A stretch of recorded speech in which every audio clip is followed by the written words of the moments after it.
Welcome to achiever tutorial friends. आज जो है हम the limits of the civil disobedience movement पर बात करने वाले हैं।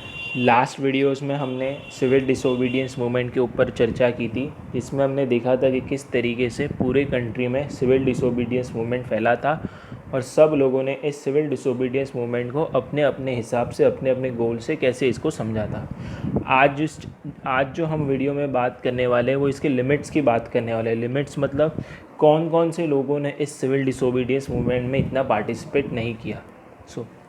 सो not all were equally motivated to participate in the concept of swaraj. सभी लोग जो है इक्वली मोटिवेटेड नहीं थे कि वो स्वराज में पार्टिसिपेशन करें, मतलब सिविल डिसोबीडियंस मूवमेंट में पार्टिसिपेट करें जो महात्मा गांधी ने लॉन्च किया था। The untouchables were the one who didn't participate in the civil disobedience movement. They used to call themselves as the Dalits or the lower caste people. So among the one who didn't participate were the untouchables. So they didn't participate in this civil disobedience movement, and this untouchable used to call themselves as Dalits or the lower caste people. Now, Congress has ignored the Dalits for the fear of offending the Sanatanis मतलब जो Hindu society में सबसे highest order पे हो उसे सनातनीस कहता है। So the Congress party जो थी, they always use to discourage the demands of the Dalit. They never listen to the demands of the Dalits because they thought that if we listen to the demands of the Dalit, we will be offending the Sanatanis, who are considered to be from the highest order in the Hindu society. Now, but the Mahatma Gandhi here was of the opinion that Swaraj will not come if untouchables are not involved in the movement. महात्मा गांधी ने कहा कि हम अगर इन untouchables को involve नहीं करेंगे हमारे movement में, अगर ये अनटचेबल्स हमारे किसी भी मूवमेंट में अगर पार्टिसिपेट नहीं करेंगे, तो हमारा जो स्वतंत्रता की जो इच्छा है, जो स्वराज की जो इच्छा है, वो हम कभी पॉसिबल नहीं कर सकते। तो इसके लिए Mahatma Gandhi use to call Dalit as Harijan. Harijan का मतलब the son of Hari. Hari means what? The lord Vishnu, who is considered to be the supreme power of the earth, और we can say it one who is ruling the whole universe. तो महात्मा गांधी ने इन्हें क्या बताया? हरिजन। हरिजन मतलब क्या? जो भगवान की संतान है, the son of God. He himself organized various satyagraha movement for the Dalit caste in order to secure various benefits for them. तो महात्मा गांधी ने, क्योंकि वो सिविल डिसोबीडियंस मूवमेंट में दलित्स का भी पार्टिसिपेशन चाहते थे, तो उन्होंने बहुत सारे सत्याग्रह मूवमेंट लॉन्च किए इन दलित्स के लिए।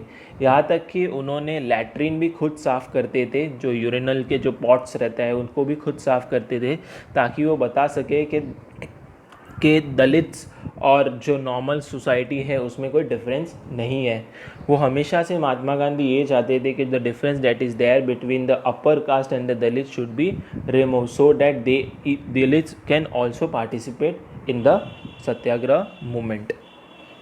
तो गांधी जी ने जो है बहुत सारे सत्याग्रह मूवमेंट लॉन्च किए ताकि दलित्स की भी प्रॉब्लम्स को सॉल्व किया जा सके और उनकी डिमांड्स को सेटिस्फाई किया जा सके, ताकि दलित्स जो है इससे मोटिवेट होके जो है वो भी इस सत्याग्रह में अच्छे से पार्टिसिपेट करें। Next, the Dalit leader wanted a different political solution for the problem, but there were some leaders who didn't follow the Mahatma Gandhi. They wanted to fight for themselves, they didn't wanted to follow some leader. Now they made their own demand in front of the British government. अब इन्होंने जो है दलित leaders जो थे, इन्होंने खुद की demands रखी। इन्होंने क्या डिमांड्स रखी? कि हमारे खुद के एजुकेशनल इंस्टीट्यूशन होने चाहिए और साथ ही साथ हमारे दलित का रिप्रेजेंटेशन होना चाहिए in the council, in the government, parliament में। हाँ, that is why civil disobedience movement was limited to the region of Nagpur और in the regions of Maharashtra। और इसी कारण से सिविल डिसोबीडियंस मूवमेंट जो था वो ज़्यादा इतना फैला नहीं सिविल इन दलित्स के बीच में। ये जो दलित्स का जो सिविल डिसोबीडियंस मूवमेंट था, ये अगर इन्होंने किस दलित्स ने अगर पार्टिसिपेट भी किया था, तो they mostly those Dalits belong from the region of Nagpur, that is in Maharashtra. Now this Dr. B.R. Ambedkar organized the Dalits into depressed classes association in the year 1930। तो बी आर अम्बेडकर जो थे, ये हम सभी जानते हैं कि ये इनके हमेशा से लीडर रहे। He always use to fight for the Dalit class, so he organize them into depressed classes association. और इन्होंने जो है डॉक्टर बी आर अम्बेडकर ने जो है ब्रिटिश गवर्नमेंट के सामने डिमांड्स रखी दलित्स के लिए कि उन्हें भी जो है ब्रिटिश काउंसिल में जो प्रोविंशियल काउंसिल्स जो रहते हैं या तो जनरल काउंसिल जो रहते हैं उसमें इनका भी रिप्रेजेंटेशन हो। Now doctor B R Ambedkar clashed with Mahatma Gandhi in the second round table conference demanding separate electorate for Dalit class. तो डॉक्टर बी आर अम्बेडकर ने महात्मा गांधी के साथ भी विवाद किया सेकेंड राउंड टेबल कॉन्फ्रेंस जो लंदन में हुई थी, और उन्होंने कहा कि जो ये दलित वर्ग है इनके लिए भी जो है सेपरेट इलेक्टोरेट रखी जाए दलित क्लास के लिए, मतलब इन दलित्स को भी मौका दिया जाए कि वो जो है अपनी सरकार में जो है खुद का रिप्रेजेंटेशन रखे। Now Mahatma Gandhi went under fasting till death when British consider the B R Ambedkar demand.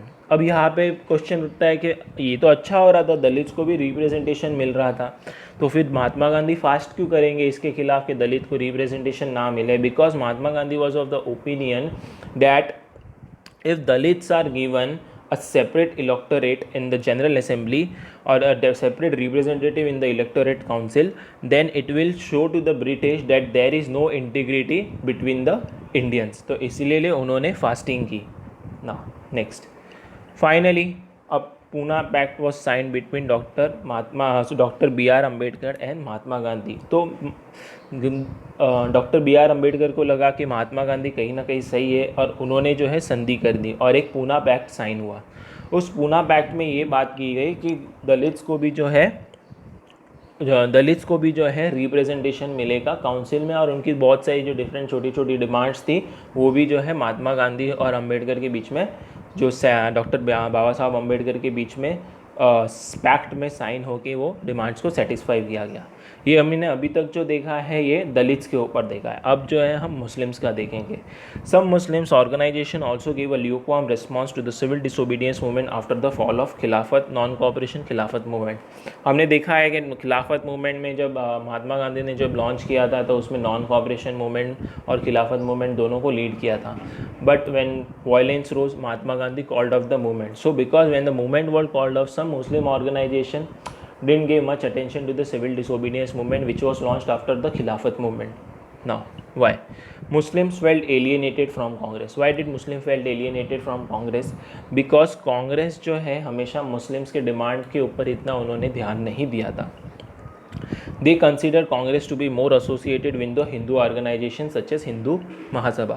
Muslims always felt that Congress is most associated with the Hindu people, and especially this various political Hindu organizations such as Hindu Mahasabha. And because of this reason, they always felt alienated from the Congress because Congress never considered the demands of the Muslims. Now, there were clashes between Hindu and Muslim communities. Obviously, अगर इस type की problems अगर किसी country में create होती है, Hindu and Muslims के बीच में अगर डिफ्रेंशिएशन क्रिएट होता है तो क्लैशेस होता है।